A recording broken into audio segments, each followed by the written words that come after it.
Right, let me just check this sound. Come on.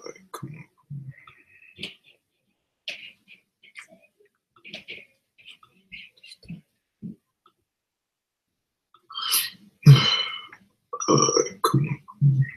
Okay, sound good. All right. Shalom, Israel.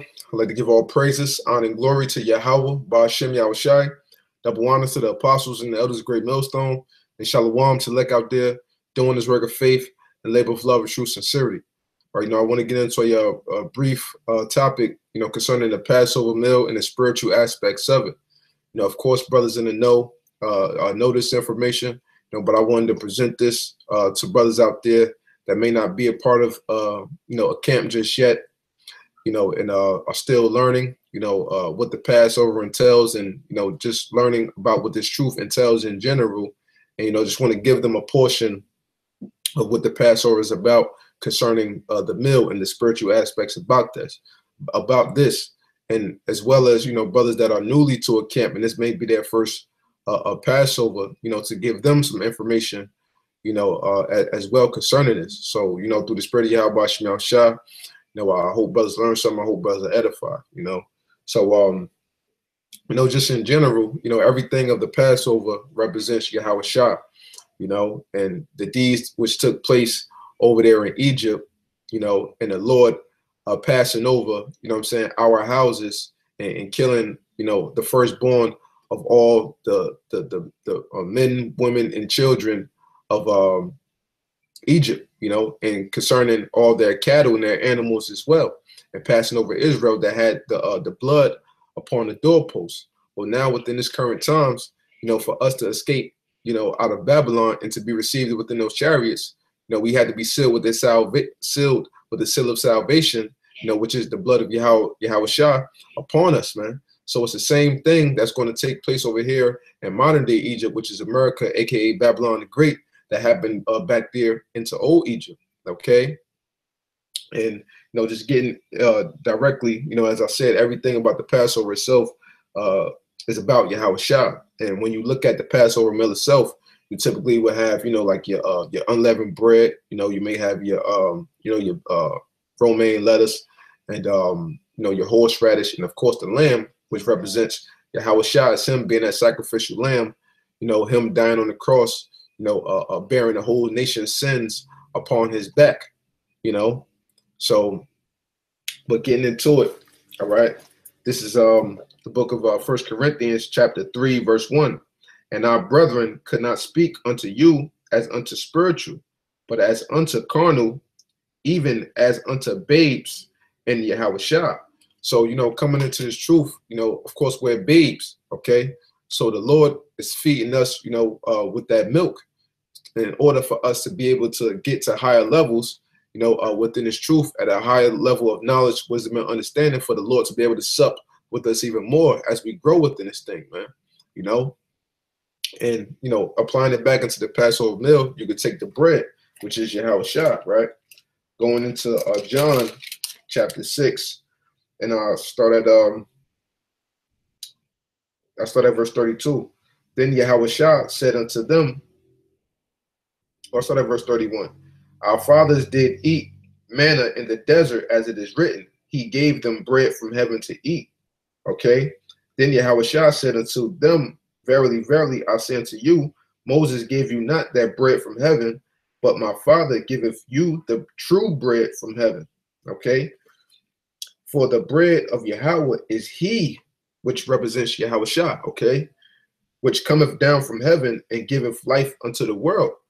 And what's that world that he gives life unto?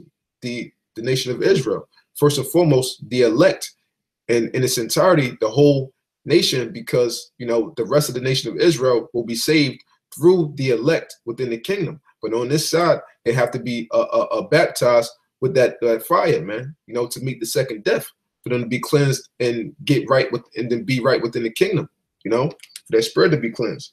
Right. So it says verse 34. Then said they unto him, Lord, evermore give us this bread. Okay. So they was what? Thirsting for the bread. Right. And Yahushua said unto them, I am the bread of life. He that cometh to me shall never hunger, and he that believeth on me shall never thirst.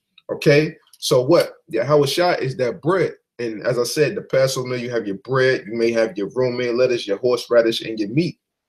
So taking the unleavened bread into consideration, and you eating that unleavened bread as you tasting, as a babe, as you tasting of that heavenly gift, which is this knowledge, wisdom, and understanding, the volume of the whole book, Yahushua himself.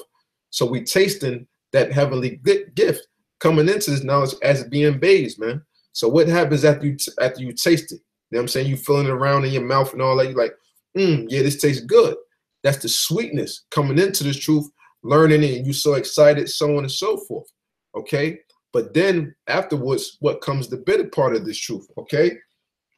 And real quick, this is it's real basic scriptures, you know.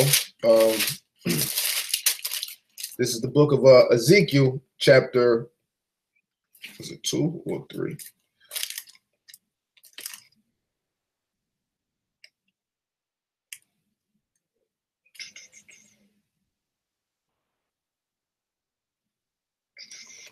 Yeah, Ezekiel chapter 2 and verse 3. Ezekiel 3:1. Moreover, he said unto me, Son of man, eat that thou findest, eat this roll, and go speak unto the house of Israel. So I opened my mouth, and he caused me to eat that roll. And he said unto me, Son of man, cause thy belly to eat, and fill thy bowels with this roll that I give thee. Then did I eat it, and it was in my mouth as honey for sweetness. So as I said, you know, getting back into the point of when you first coming into this truth, you know, and everything, what you tasting of that heavenly gift is sweet. You learning, the knowledge seems great, but then what? You got to expect the adversity, and that comes, then comes the bitterness with this truth, you know, and that's what you have. Why we have what? The bitter herbs, and you know, the bitter herbs, you know, represented the bitter bondage that we served over there in Egypt, and which we're serving here now in modern Egypt. Okay, go sit down, man. I'll be there in a minute. Go sit down. So that serves as, you know, the bitterness what we served in old Egypt and in modern Egypt, which is America, aka Babylon the Great. All right. So real quick, this is Slakia.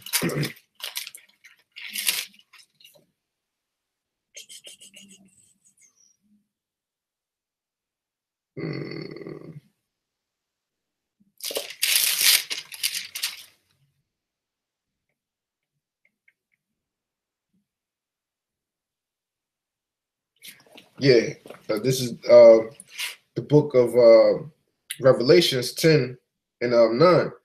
And I went unto the angel and said unto him, Give me the little book. And he said unto me, Take it and eat it up, and it shall make thy belly bitter, but it shall be in thy mouth sweet as honey. Okay, so what? As soon as what he ate it, you know, it was sweet in his mouth. That's the beginning. But then going through the digestive process, it became bitter, which came to a later on point, because it takes time for your body to break down the food to be able to digest it. So as that was going on, time went by, so it started to get bitter. And your belly being bitter also can represent your mind at the same time, because, you know, Satan is constantly getting on your nerves, you know, plaguing your life in different ways, shapes, form, and fashions. And then you truly understand the gravity of this truth when you're going through the bitterness of this hell, you know. But when you look at it, we've been going through hell all our lives, even before this truth. So coming into this truth, you know, it shouldn't be no great thing to know and to accept that you have to suffer for this truth. Because now, you know, you're no longer suffering for wickedness, but you're suffering for righteousness' sake in the name of Yahweh Ba'ashem Yahushua. Okay, so when you look at those bitter herbs, right, you have the romaine lettuce, and then you have the horseradish. Bitter herbs prepare your digestive system to be able to take on more heavier foods. That's what you have those bitter herbs there for. So taking it back, you have the bread, which is Yahushua. Okay, Have the bread, which is Yahweh Shah, you tasting of that heavenly gift, then after a while, now it gets bitter in your belly, within your mind, and that's what the bitter herbs is there to help your prepare your mind to digest the meat that's to come on later on, man. Because ultimately, when you look at a horseradish, and horseradish is a real bitter herb, but horseradish is good for digestion, as I said. And the horseradish, it opens up, like when you eat it, you're gonna notice that funky kick to your nose, and you know what I'm saying, your eyes might start to water up or whatever the case may be, and your bronchial tubes in your chest open up, man. So what? That it helps for the respiratory system. Okay, it helps you be able to breathe. Now, how do we breathe? We breathe through the spirit of Yahweh himself. Okay, so because it's Yahweh that puts the breath in us. So this is all spiritual, man. You know, this is the book of Wisdom of Solomon, chapter 7, verse 24. For wisdom is more moving than any motion. She passeth and goeth through all things by reason of her pureness. For she is the breath of the power of Yahweh and a pure influence flowing from the glory of the Almighty. Therefore can no defiled thing fall into her. So as I said, as you're eating